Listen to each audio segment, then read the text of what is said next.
سلام دوستای خوبم، حالتون چطوره؟ امروز اومدم با یه محتوای جذاب دیگه که در رابطه با پول درآوردنه. میخوایم ببینیم چطوری میشه از راه تولید محتوا به پول خوب رسید.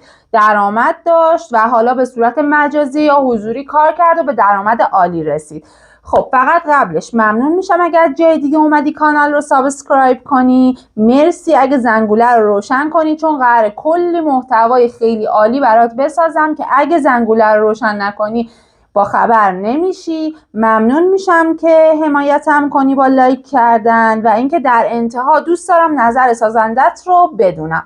خب بریم ببینیم که آیا این تولید محتوایی که میگن میشه ازش به درآمد خوب رسید یا نه. اصلا چه کسب و کارهایی میشه با تولید محتوا راه انداخت که مثلا به درآمد خوب برسیم، یا اصلا برای خودمون یه شغلی درست کنیم توی خونه بشینیم کار کنیم، یا در حالت گسترده تر تبدیلش کنیم به یه تیم بزرگ، یه شرکت بزرگ و پول خوبی ازش در بیاریم.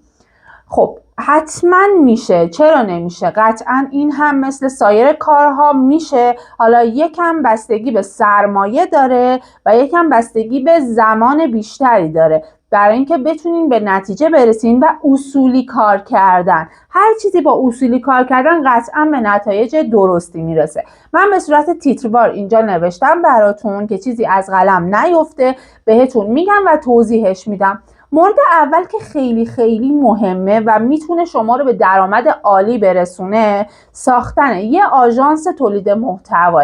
شاید بشه این آژانس تولید محتوا رو در ابتدا به صورت مجازی راه اندازی کرد و تیم سازی کرد، اما به مرور زمان برای اینکه به درآمد بهتری برسی تو لازم داری که یه سرمایه رو بذاری و اون رو تبدیل به یه دفتر بزرگ با یه تیم خیلی بزرگتر بکنی که بتونی پروژه های بیشتری بگیری و وقتی که دفتر کاریش رو داشته باشی قطعا بیشتر بهت اعتماد میکنن و طرف حسابت شرکت های بزرگ میشن و قطعا درآمدها هم درآمدهای بزرگتری میشه. میتونی افراد ماهری رو خودت آموزش بدی و توی تیم ازشون به عنوان نویسنده و تولید کننده محتوا استفاده کنی.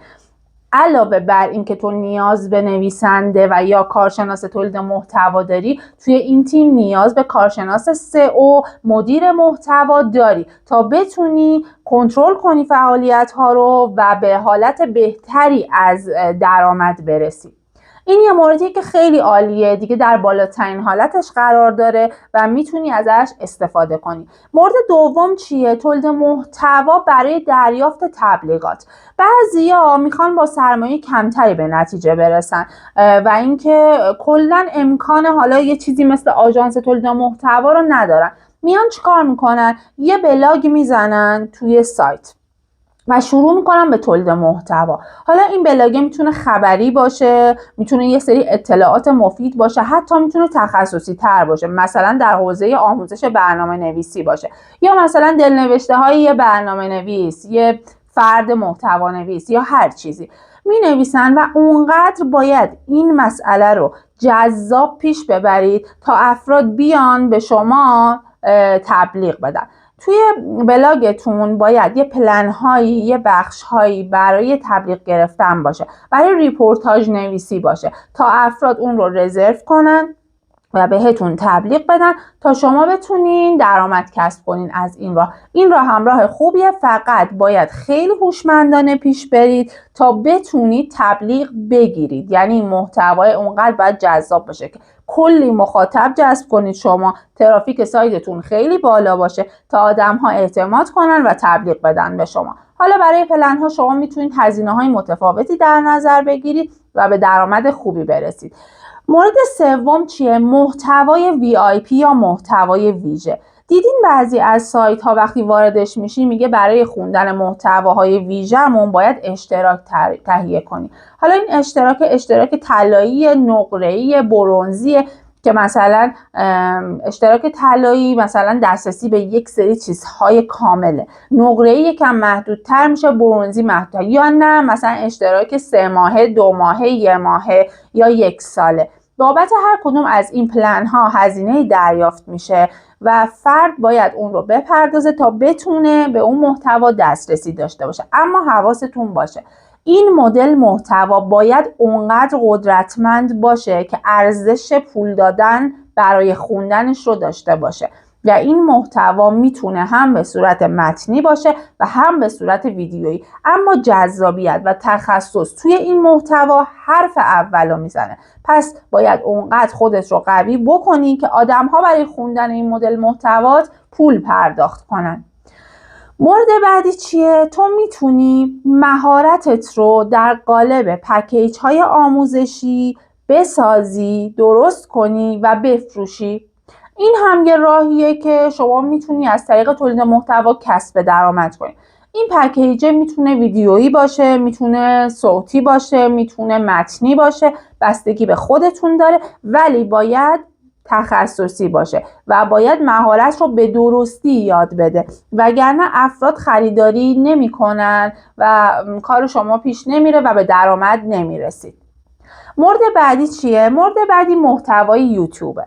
میدونید که یوتیوب وقتی به یه سطحی از حالا ویو و سابسکرایب میرسه به شما درآمد دلاری میده بابت تبلیغاتی که روی ویدیوهاتون میذاره.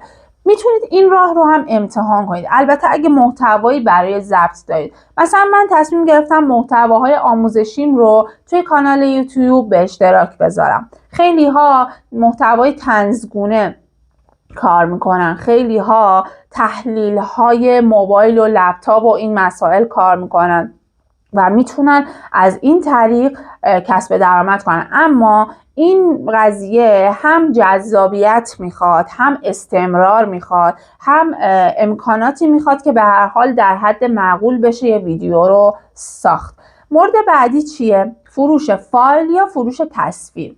شما میتونید فایل های متنی در قالب PDF به صورت ایبوک درست کنید و به فروش برسونید، یا فایل های تصویری. مثلا فکر کن شما عکاس هستید و تولید محتوای عکسی تصویری میکنید. تصاویرتون رو میتونید توی یک سایت بذارید و به فروش برسونید. همچنین خیلی از سایت هایی هم فکر کنم وجود دارن که شما میتونید با کمک اونها تصاویرتون رو به فروش برسونید.